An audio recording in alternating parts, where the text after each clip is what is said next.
तो जब एक माह उसकी शादी को हुआ ना, उसने मुझे बुलाया कि तुम आ जाओ। तो मैं देखने गई हूँ उधर ये किधर रह रहा है।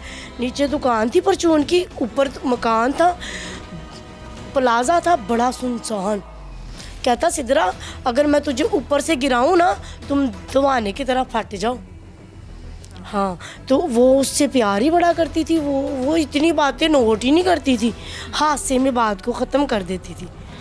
फिर जब 6 साल गुजरा है, साल बाद भी मैंने उसको कहा बेटा इसको छोड़ दो, ये सही नहीं है।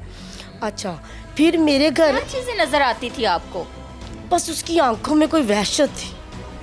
मुझे उसकी हरकतें नहीं पसंद थी। वो जैसे मीसना पुना करता था ना, वो दिल की साफ थी, मुंह पे बातें करती थी।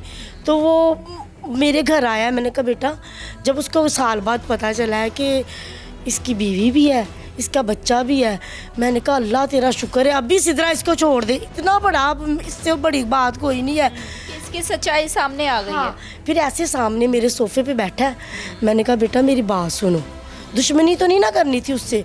बेटा मेरी बात सुनो, तेरी बच्ची भी है। मेरी बेटी ने कहा है अंकल अता क्या नाम है आपकी बेटी का? उसने कहा मेरी बेटी का नाम आशा है।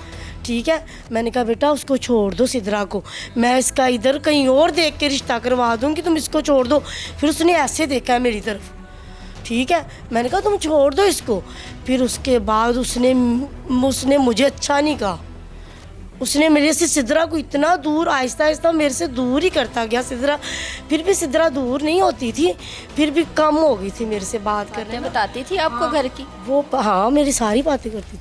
मैंने कहा सिद्रा तेरे फेस को क्या हुआ है?